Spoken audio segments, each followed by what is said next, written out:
This week on The Swing, Hannah DelaCourt talks about a new Supreme Court ruling that affects Elon Police. Julia Boyd asks students what they think about the Elon alcohol policy, and Lauren Ramsdell debates with Ethan Smith on what's appropriate woman's wardrobe this fall. Welcome to The Swing. I'm Al Drago. A recent ruling by the North Carolina Supreme Court upholds the ability of religiously affiliated schools' police forces to enforce the law. Here to explain what this means for Elon is senior reporter Hannah DelaCourt. Hey Hannah, how are you? I'm good, Al. How are you? Good. So how did this all get started? Well, a woman was arrested near Davidson College for driving while intoxicated, and she took her case to the Court of Appeals stating that it was in conflict with the Establishment Clause that's in the First Amendment that's supposed to separate church and state. Mm-hmm. And what was the decision? Well, the case made it all the way up to the NC Supreme Court, and they ruled in favor of the Campus Police Act, which allows campus police forces to uphold state law on religious affiliated institutions. Mm-hmm. And what's that going to mean for Elon?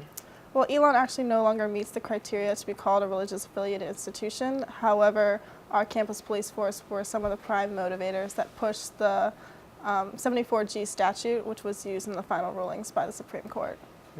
Great. Thanks, Anna. Thanks, Al. The Elon alcohol policy is a detailed plan, but most of it centers around a multi-offense system where punishment gets progressively harsher each time the rule is broken. It starts out with an official reprimand and usually ends with suspension. But do students know that? And what do they think of the policy? Julia Boyd hits the sidewalks of Elon to find out. Hey everyone, my name is Julia Boyd reporting for The Swing. Today I'm asking students how they feel about Elon's alcohol policy. How familiar are you with Elon's alcohol policy? I have a general idea of it, but I'm not really sure how the punishment progresses, the more write-ups that you get. I'm all right. Vaguely familiar. I know, the first one they don't call your parents or anything, and then after that they do, but I'm not sure where it goes from there, so. I mean, in orientation, we went over it, but just briefly, so I'd say I'm familiar, but I probably don't know all the details. I heard that they did recently update it to make it better for people who don't drink, so they're not put in an uncomfortable situation. How do you feel about Elon's alcohol policy? I think it's a little strict. I've personally seen RAs kind of attack some of my fellow peers a little bit harshly. I disagree with it. I think that they're just out to get you and get more money, so the fines. And I know many kids who are good kids who aren't here anymore because of Elon's alcohol policy. But at the same time, everybody who drinks underage knows it's against the law, so. The law should be changed, and I think colleges should have a much more effective policy of dealing with underage drinking, because underage drinking is going to happen regardless on the college campus. I feel like the policy is mainly set in place for parents. I don't think parents want their children going to a school that's composed of lushes. I don't think they want some type of enforcement to set in place. In general, I think in theory it can be very well implemented if the right leaders step up and implement it correctly.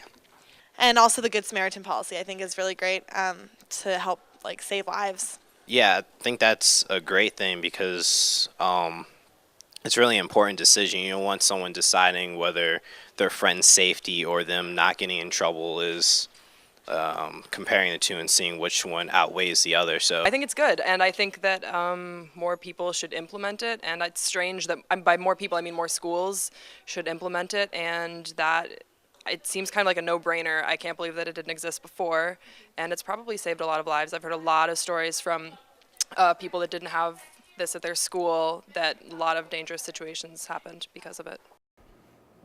Finally, it's fall, but some women at Elon are still dressing like the first week of July.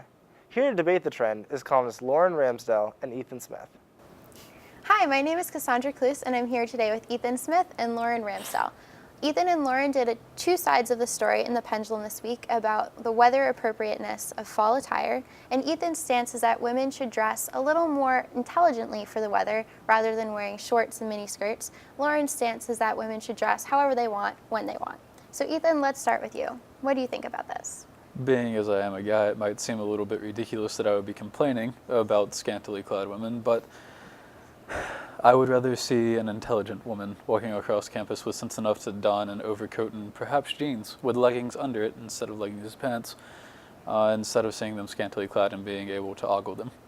So do you think most women on campus dress this way, or what's your Just view from on observation and personal experience, it seems as though the majority of women on Elon's campus dress not weather appropriate. Lauren, what do you think about that?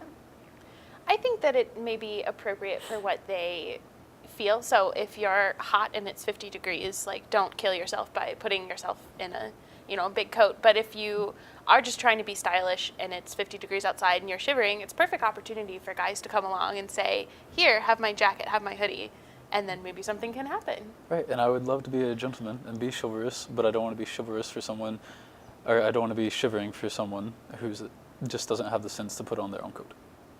Now, Ethan, are you someone who is against girls wearing pants as leggings as pants? Yes, I don't see the point in it, though I understand there might be different thickness of fibers. It seems as though they were meant to be worn under jeans or pants instead of as outer garments to where the entire world can see your underwear choice for the day. And it seems as though they would be quite cold to wear in this kind of weather. Lauren, how do you feel about that? Well, I am a personal wearer of leggings as pants. I try not to, wear my shortest shirt with my leggings because that's I feel like that would be inappropriate for me to do, but other people's standards of decency or whatever. So leggings can be comfortable and stretchy and just much nicer than a pair of jeans, and they can be quite warm. So it depends on the legging, it depends on the temperature. Where do you draw the line between being appropriate with your attire and dressing to express yourself the way you want to? I think and this is a personal opinion, I don't want to see anything that maybe your boyfriend gets excited to see, kind of thing. I'm not really into that myself, but if you're comfortable the way you are, I will look the other way. It's just not something I would personally wear. And where do you draw the line between what's appropriate and what's a personal expression? I find it a little difficult to believe that it would ever be comfortable or appropriate for someone to be wearing a miniskirt or a sundress or thin leggings in 30 degrees or below weather. It seems a little bit contrary to intelligence. Any final comments from you? I agree. Final comments from you, Ethan? Well, it isn't just women. Guys do wear the gym shorts, and those do get quite cold, but I feel like that's more laziness than trying to make a fashion statement. Thanks for watching. This has been Two Sides of the Story. Thanks for joining us here at The Swing. For the latest news, multimedia, and podcasts, check out elonpendulum.com and pick up the latest issue of the paper in boxes around campus and the community. Until next week, I'm El Drago. Have a great day.